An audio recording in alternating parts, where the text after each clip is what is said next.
बहुत प्राचीन काल की बात है। आर्यावर्त की भूमि पर एक विशाल और समृद्ध राज्य हुआ करता था, जिस पर महाराज प्रताप देव का शासन था। महाराज बुद्धिमान, न्यायप्रिय और प्रजा के प्रिय थे, किंतु उनके जीवन की सबसे बड़ी पूंजी उनकी दो पुत्रियां थीं। वे दोनों राजकुमारियां उन्हें अपने प्राणों से भी अधिक प्रिय थीं। राजा अक्सर मन ही मन सोचता कि मैं अपनी बेटियों के लिए अपना सर्वस्व त्याग सकता हूं, लेकिन क्या उनके हृदय में भी मेरे लिए वही भावना है? क्या वे मुझे उसी गहराई से चाहती हैं जैसे मैं उन्हें चाहता हूं? यही विचार उसे दिन रात भीतर से कचोटता रहता और उसका मन धीरे धीरे बेचैन होता चला गया। महाराज कई बार इस उलझन में पड़ जाते कि आखिर मैं उनकी सच्ची भावना को परखूं तो कैसे? कोई ऐसा उपाय क्या हो सकता है जिससे बिना किसी छल के यह सत्य सामने आ जाए? यह प्रश्न उसे सोने नहीं देता था। अंततः उसने निश्चय किया कि वह स्वयं अपनी बेटियों से ही यह जानने का प्रयास करेगा।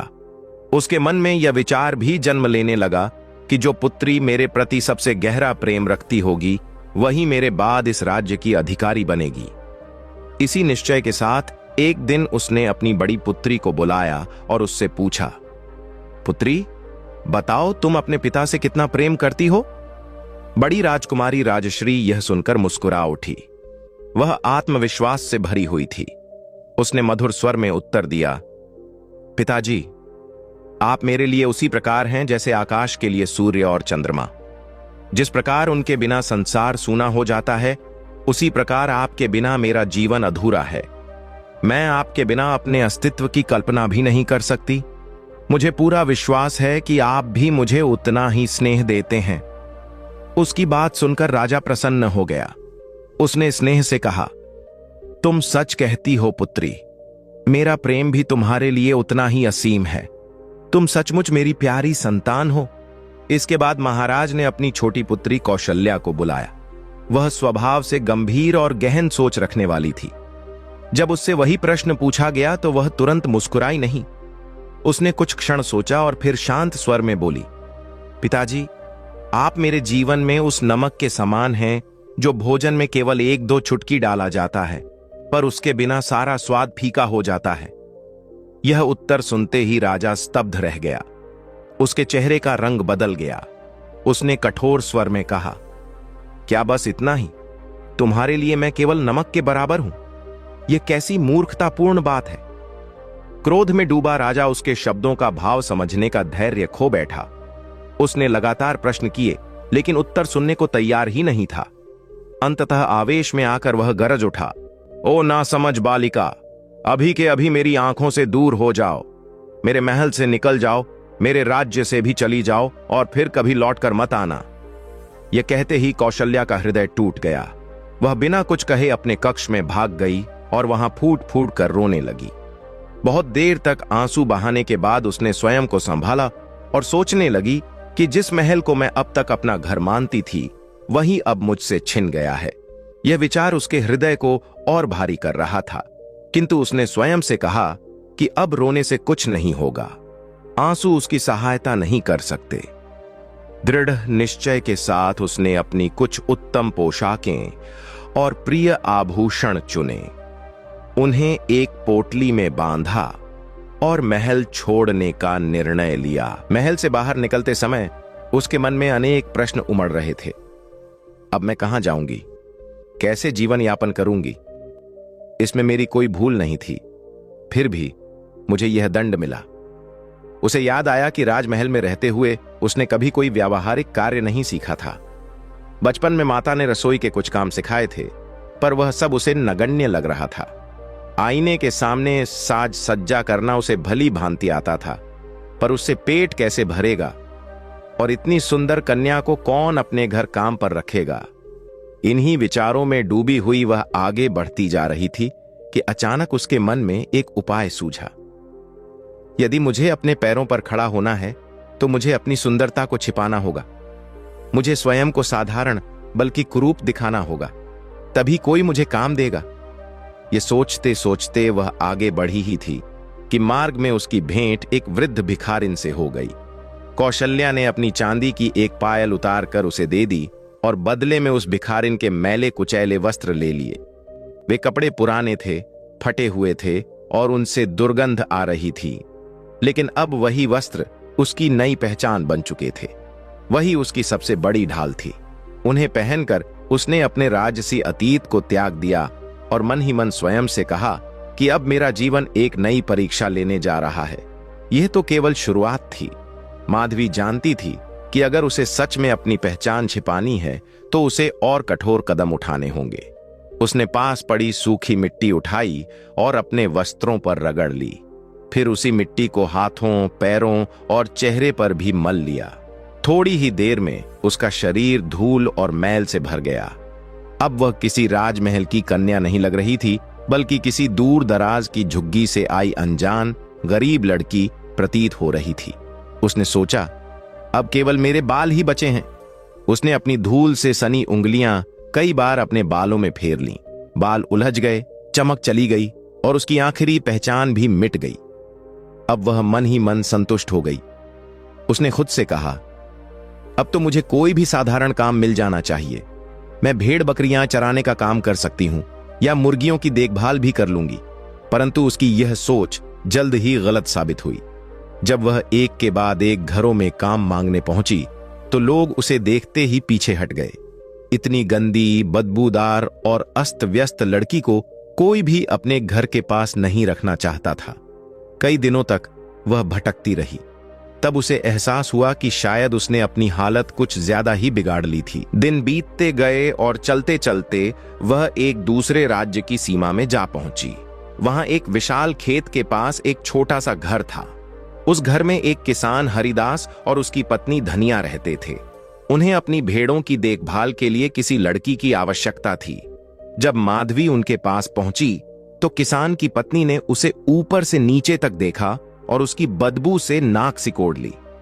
उसने कहा कि यह लड़की तब तक काम कर सकती है जब तक यह हमारे घर से दूर रहे।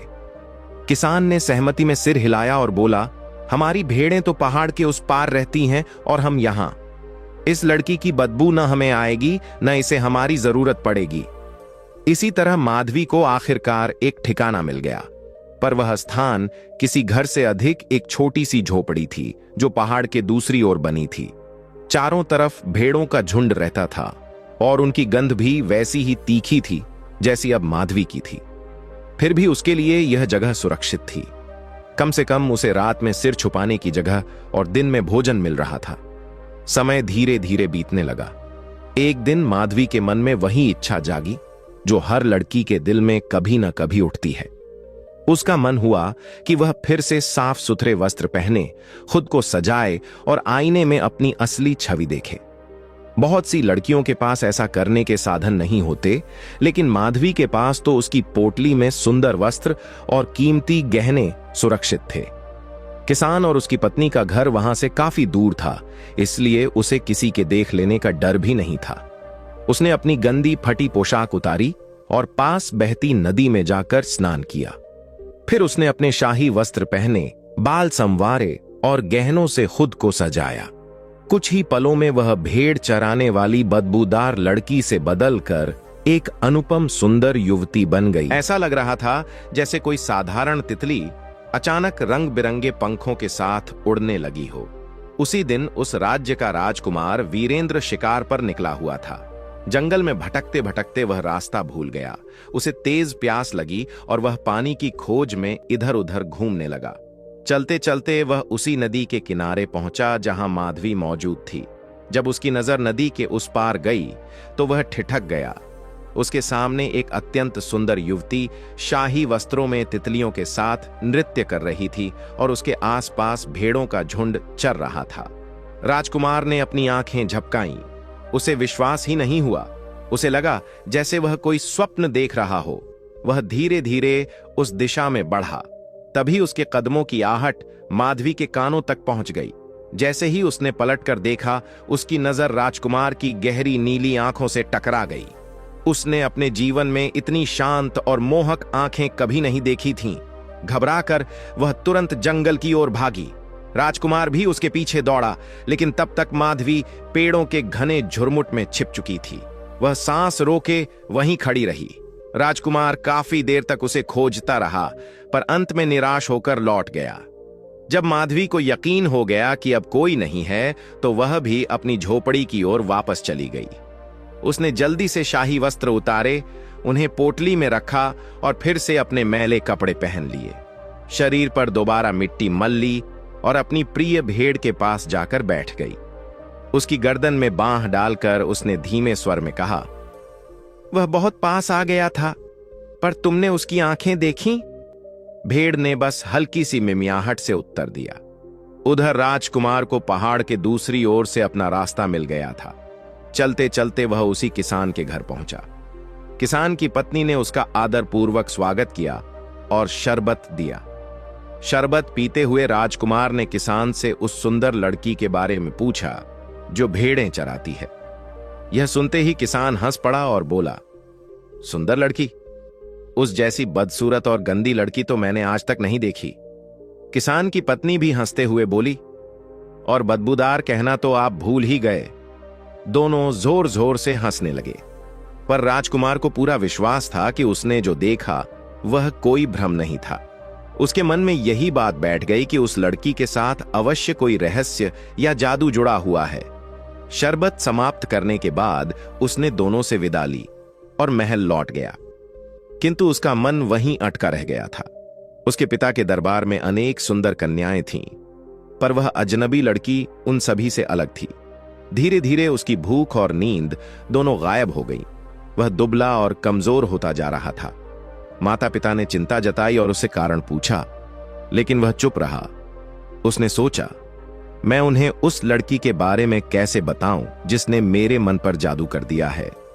राजकुमार वीरेंद्र के मन में यह डर बैठ गया था कि यदि वह अपने माता पिता को सारी सच्चाई बता देगा तो शायद वे उसकी बात पर हंसें या उसे कोई भ्रम समझ लें।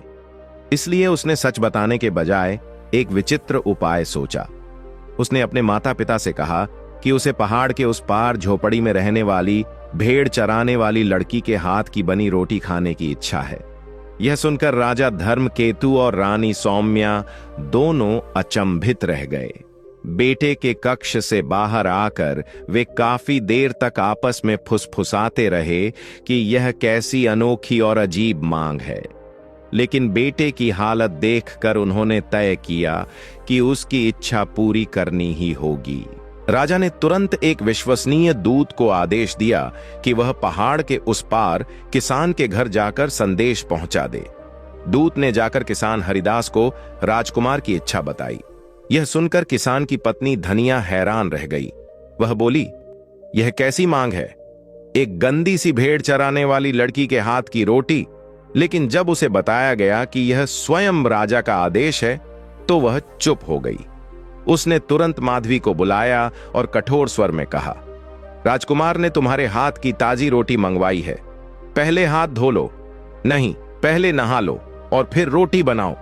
माधवी शांत भाव से नदी की ओर चली गई। स्नान करके लौटी तो उसने अपनी सबसे प्रिय नीली जड़ी हुई अंगूठी अपनी उंगली में पहन ली। मन ही मन उसने अपनी मां को याद किया और भगवान का धन्यवाद किया कि मां ने उसे बचपन में रोटी बनाने का विशेष तरीका सिखाया था, जो आज उसके काम आने वाला था। उसने आटा गूंथना शुरू किया। आटा मलते समय उसके मन में अनायास ही राजकुमार का चेहरा उभर आया। वह विचारों में इतनी डूब गई कि उसे पता ही नहीं चला कि कब उसकी अंगूठी उंगली से फिसलकर आटे में समा गई। कुछ ही देर में गर्मागर्म रोटियां तैयार हो गईं। माधवी उन्हें लेकर किसान की पत्नी के पास पहुंची। धनिया ने रोटियों को देखकर व्यंग्य से कहा, यह रोटियां भी तुमसे ज्यादा सुंदर नहीं हैं, लेकिन राजकुमार ने मंगवाई हैं तो यही सही। उसने रोटियां दूत को दे दी। दूत तेजी से राजमहल पहुंचा और रोटियां रानी सौम्या को सौंप दी। रानी ने रोटियां अपने पुत्र को देते हुए कहा, पुत्र, यह कोई विशेष रोटी नहीं लगती। हमारे महल के रसोइये इससे कहीं बेहतर रोटियां बना सकते हैं। यदि चाहो तो मैं वैसी ही बनवा दूं। पर वीरेंद्र का ध्यान उन शब्दों पर नहीं था। जैसे ही उसकी नजर रोटी पर पड़ी, उसके चेहरे पर हल्की मुस्कान फैल गई। उसकी आंखों में एक अलग ही चमक आ गई। लेकिन जैसे ही उसने पहला कौर तोड़ा, उसके दांत किसी कठोर वस्तु से टकराए। वह चौंक कर बोला, अरे यह क्या है? रानी घबरा गई और तुरंत पूछा, क्या हुआ बेटा? वीरेंद्र ने रोटी को ध्यान से तोड़ा। उसके भीतर से नीले पत्थर से जड़ी एक सुंदर अंगूठी निकल आई। वह अंगूठी देखकर वह उत्साहित हो उठा और बोला, मां, यह वही निशानी है। रानी ने अंगूठी को गौर से देखा और कहा, इसका रंग तो तुम्हारी आंखों जैसा नीला है। राजकुमार ने दृढ़ स्वर में कहा, जिस लड़की की उंगली में यह अंगूठी आ जाएगी, मैं उसी से विवाह करूंगा। राजा और रानी ने एक दूसरे की ओर देखा और अंततः सहमति में सिर हिला दिया। अगले ही दिन पूरे राज्य में मुनादी पिटवा दी गई कि राजमहल में एक अंगूठी है। जिस किसी भी लड़की की उंगली में वह अंगूठी पूरी तरह फिट आ जाएगी, वही राजकुमार वीरेंद्र की पत्नी बनेगी। यह समाचार सुनते ही दूर दूर से लड़कियां आने लगीं। गांवों से, नगरों से, अमीरों की बेटियां, किसानों की बेटियां, लंबी छोटी, युवा वृद्ध, सब राजमहल पहुंची। एक एक कर सभी ने अंगूठी पहनकर देखी, लेकिन वह किसी की भी उंगली में नहीं आई। कई दिनों तक यह सिलसिला चलता रहा। लोग कहने लगे कि यह अंगूठी तो किसी के लिए बनी ही नहीं है। खोज और भी बढ़ा दी गई। किसानों की बेटियां भी बुलाई गईं, लेकिन परिणाम वही रहा। अंततः राजा धर्मकेतु ने निराश होकर कहा, शायद अब हमें यह खोज रोक देनी चाहिए। रानी ने भी गहरी सांस लेते हुए कहा, हमारे राज्य की सभी लड़कियां देख ली गईं, लेकिन अंगूठी किसी की भी नहीं बनी। तभी राजकुमार वीरेंद्र मुस्कुराया और बोला, पिताजी, अभी एक लड़की बाकी है जो अब तक महल में नहीं आई। राजा ने आश्चर्य से पूछा, कौन? राजकुमार ने शांत स्वर में उत्तर दिया, वही पहाड़ के उस पार रहने वाली भेड़ चराने वाली लड़की। राजा चौंक कर बोला, क्या? राजा धर्मकेतु ने संदेह भरे स्वर में कहा, उस लड़की के बारे में मैंने भी सुना है कि उसके पास खड़ा होना मुश्किल हो जाता है। यह सुनकर राजकुमार वीरेंद्र ने शांति से उत्तर दिया, पिताजी, कभी कभी इंसान की बाहरी सूरत और उसके वस्त्र हमारी आंखों को धोखा दे देते हैं। सच्चाई हमेशा भीतर छिपी होती है।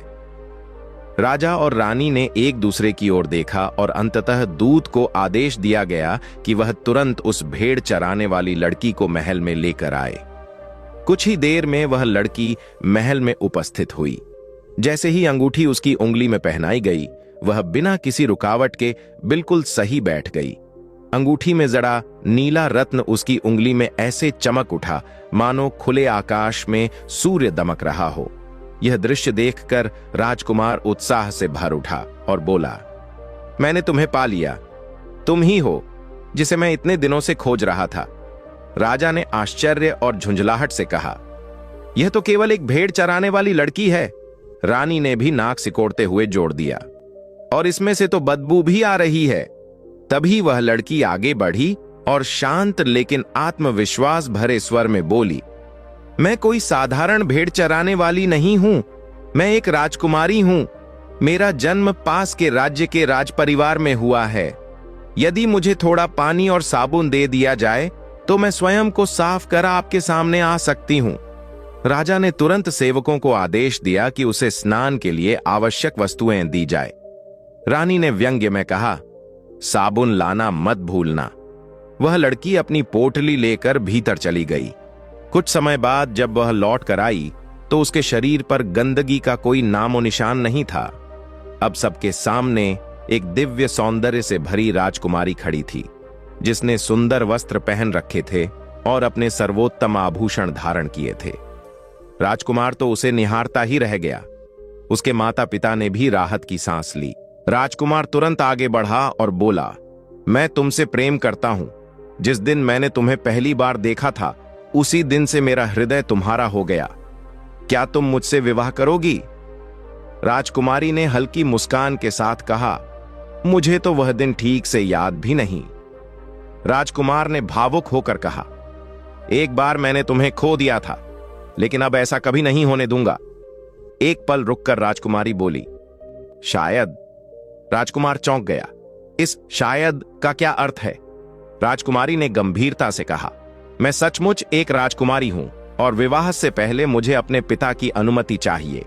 यह सुनते ही राजकुमार ने दूत को बुलाया और आदेश दिया, तुम इनके पिता के राज्य जाओ और हमारी शादी की स्वीकृति लेकर आओ। जब तक वे राज्य न हो, लौटना मत।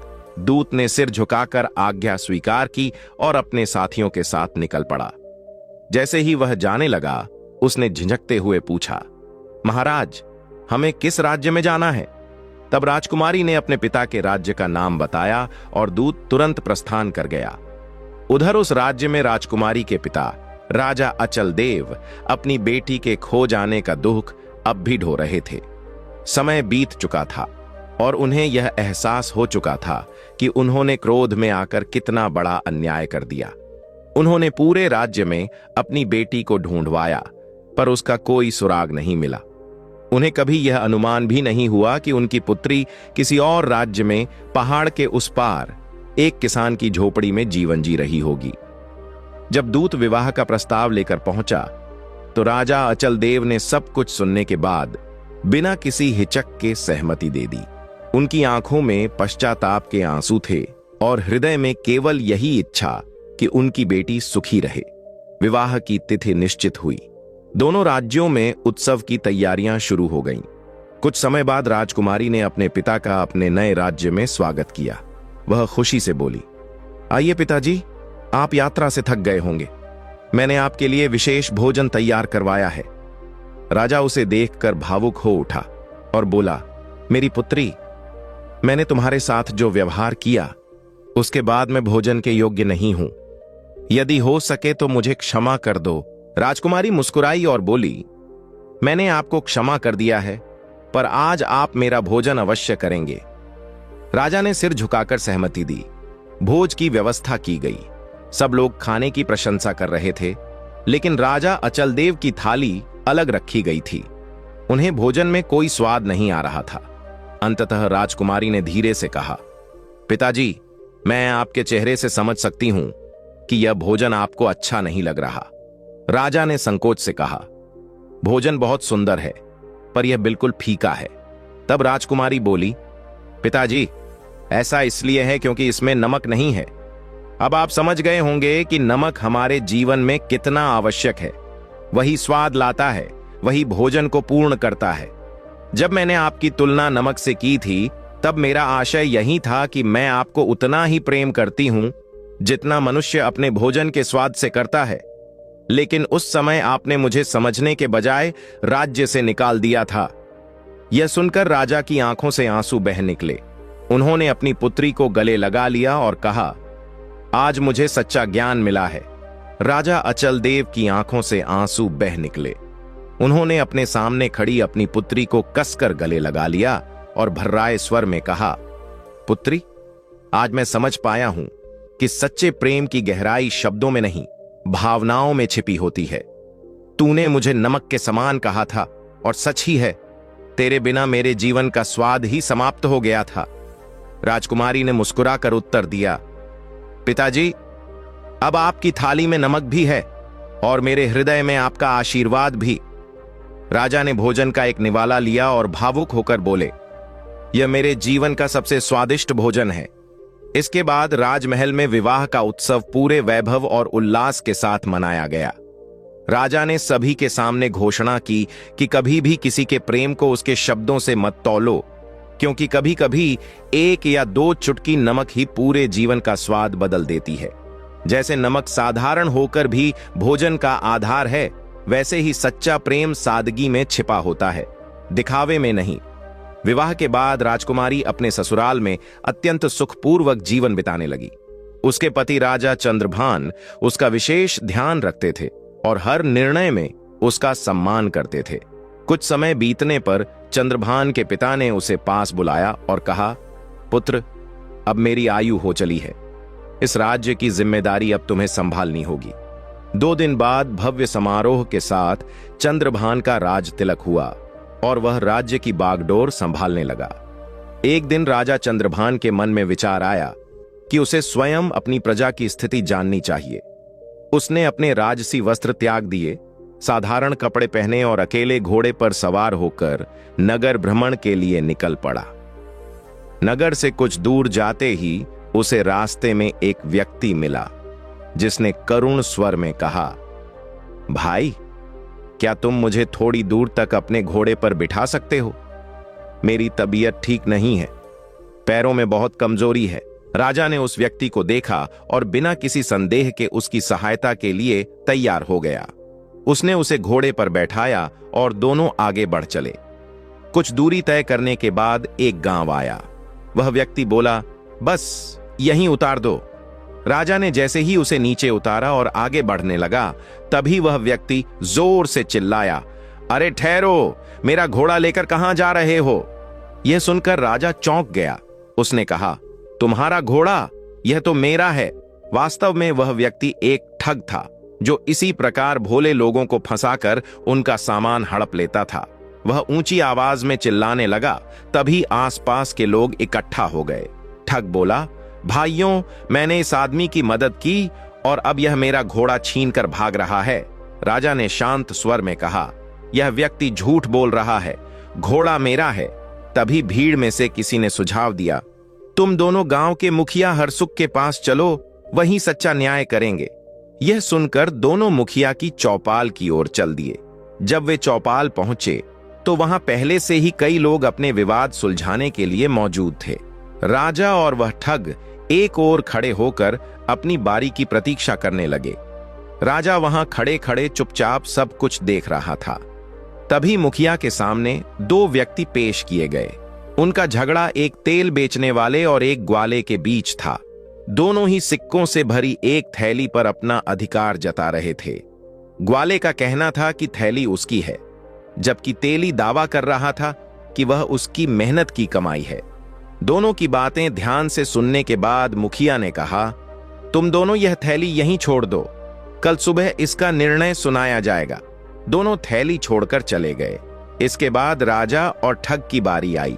राजा ने विनम्रता से कहा, मुखिया जी, मैंने इस व्यक्ति पर दया करके इसे अपने घोड़े पर बैठाया था, लेकिन गांव पहुंचते ही यह मेरे घोड़े पर अधिकार जता रहा है।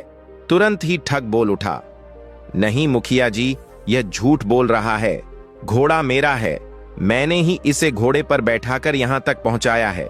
मुखिया ने दोनों की बातें शांति से सुनी और फिर कहा, तुम लोग भी घोड़ा यहीं छोड़ दो, कल सुबह इसका भी फैसला किया जाएगा। यह कहकर उन्होंने सबको जाने का संकेत दे दिया। राजा और वह ठग चौपाल से बाहर निकल आए, लेकिन राजा के मन में मुखिया की न्याय पद्धति को लेकर गहरी जिज्ञासा उत्पन्न हो चुकी थी। अगली सुबह होते ही एक बार फिर मुखिया के घर पर चौपाल सजाई गई। गांव के लोग अपने अपने विवाद लेकर वहां इकट्ठा होने लगे। राजा और वह अनजान व्यक्ति भी समय पर वहां पहुंच गए। मुखिया ने सबसे पहले उन लोगों को बुलाया जिनका झगड़ा सिक्कों से भरी थैली को लेकर था। उसने गवाले और तेली दोनों को अपने सामने खड़ा किया और सिक्कों की थैली को चौपाल के बीच में रख दिया। थोड़ी देर सबको देखने के बाद मुखिया ने दृढ़ स्वर में कहा कि यह थैली असल में गवाले की है, जबकि तेली ने झूठ बोलने की कोशिश की है। झूठ बोलने के अपराध में तेली को 50 कोड़े लगाने की सजा सुनाई गई। यह सुनते ही गवाला अपनी सिक्कों की थैली उठाकर खुशी खुशी वहां से चला गया। अब मुखिया ने राजा और उस अनजान आदमी को अपने सामने बुलाया। दोनों उसके सामने खड़े हो गए। मुखिया ने कहा कि घोड़े को उसने अपने अस्तबल में बंधवा दिया है, जहां पहले से ही 20 घोड़े मौजूद हैं। फिर उसने सवाल किया कि क्या वे दोनों उन 20 घोड़ों के बीच से अपने घोड़े को पहचान सकते हैं। राजा ने बिना एक पल गंवाए कहा कि मुखिया जी, 20 तो क्या, अगर 100 घोड़े भी खड़े हों तब भी वह अपने घोड़े को पहचान सकता है। इसके बाद मुखिया राजा को लेकर अस्तबल में गया, जहां कई घोड़े बंधे हुए थे।